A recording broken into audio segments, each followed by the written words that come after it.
13 साल का एक एंटरप्रेन्योर लड़का, बिजनेसमैन, पांव के नीचे जमीन ना खिसक गई ना वीडियो देखने के बाद, तो कमेंट बॉक्स में बता देना मुझको, ये 13 साल के इस बुद्धिमान बच्चे के पास कितनी बड़ी टीम है जानते हैं? He holds a team of about 100 people, और उसके अलावा डब्बा वाला को भी इसके साथ में जोड़ लिया। बोला डब्बा वाला का अपना नेटवर्क, उनको सिखा दिया एल्गोरिदम्स के साथ, टेक्नोलॉजी के साथ पार्सल को 250 रुपए से 40 रुपए में कैसे बेचें। आज मल्टीनेशनल कॉर्पोरेशंस के छक्के छुड़ाएगा ये। आपको मिलवाते हैं आज तिलक मेहता से। तिलक, आपका स्वागत है। We welcome you on the channel. Thank you. Tilak, ये सबसे पहले बताइए, ये एक्साइटिंग जर्नी शुरू कैसे हुई, कहां से शुरू हुई, इतनी छोटी उम्र में ये आइडिया कैसे आया आपको? ये एक्साइटिंग जर्नी एक कोइंसिडेंस से शुरू हुई, जहाँ मैं मेरी जो मैथ्स की किताब है मैं मेरे अंकल के घर पे भूल गया था, और मेरी मैथ्स की टेस्ट आ रही थी 2 दिनों में, तो मेरे को बुक्स वही दिन वापस चाहिए थी। तो मैंने मेरे पापा को बोला कि क्या अगर ऑफिस में कोई आदमी होगा जो फ्री होगा तो आप उनको प्लीज़ भेजोगे मेरी बुक्स लाने।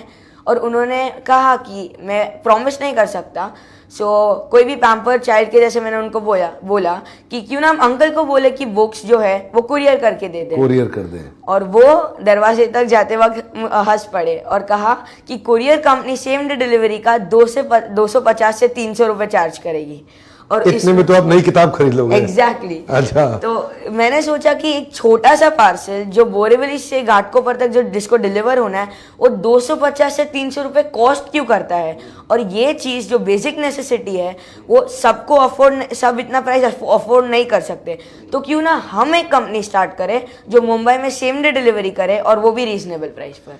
रीजनेबल प्राइस पे? पर ये रीजनेबल प्राइस आपने बिल्ड कैसे किया यार? इतनी छोटी सी उम्र में कितना एक्साइटमेंट हो रहा है, 40 रुपए में आप लेकर के आए, तो ये आपने मैन पावर की कॉस्ट को घटाया कैसे, डिलीवरी की कॉस्ट को कम किया कैसे किया?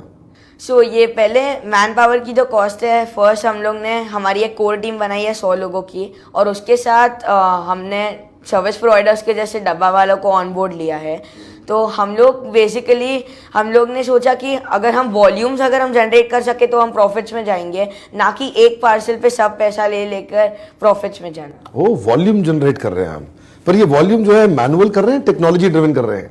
हमारा ये जो सब पूरा है वो मैनुअल से ज़्यादा पूरा टेक्नोलॉजी ड्रिवन है, और जैसे मैं आता हूँ 21st सेंचुरी से और मुझे टेक्नोलॉजी का बहुत शौक है, ये पूरा हम लोग ने टेक्नोलॉजी ड्रिवन किया है। मैन पावर से ज़्यादा हर चीज़ हमारी बैक एंड पे रिपोर्ट होती है, और हमारा most of the operations technology उसकी एल्गोरिदम से डिसाइड करके रोज ना रोज चेंज होता है। क्या एल्गोरिथम्स है इस टेक्नोलॉजी में, थोड़ा एक्सप्लेन करो यार। हाँ, हमारा जो ऑपरेशंस है उसमें बेसिकली जो मुंबई का रूट से हम लोग ने उसको 63 सर्कल्स में डिवाइड किया है। 63 सर्कल्स? यस। और जैसे ही आदमी एक सर्कल से पिकअप करता है और दूसरे में ट्रांसफर करता है, और सपोज एक लोकेशन उसके बीच में आ गया तो वो उधर से वहाँ डिलीवर कर देगा, और अगर नहीं तो वो दूसरे सर्कल को पास ऑन होगा, और जैसे ही अगर वो सर्कल में फिट होता है तो वो सर्कल में डिलीवर हो जाएगा, या फिर आगे कंटिन्यू होते जाएगा ये प्रोसेस।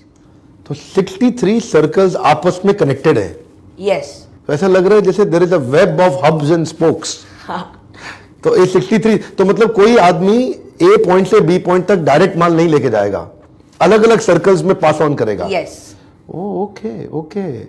तो इससे फायदा क्या होगा, आपको क्या लगता है इससे क्या फायदा है? ये ए से बी पॉइंट अगर एक आदमी जाता है उनका जो टाइम है वो बहुत वेस्ट होता है, और अगर ज़्यादा डिस्टेंस तो मैक्स टू मैक्स एक दिन में शायद 3 पार्सल डिलीवर कर सके। पर हम लोग ने जो ऑपरेशंस बनाया है उससे आदमी की प्रोडक्टिविटी बढ़ती है, और ये ज़्यादा इकोनॉमिकल है, और इससे हम एक आदमी इजीली एक दिन में 100 से 200 पार्सल डिलीवर कर सकते हैं। 100 से 200 पार्सल एक आदमी? यस।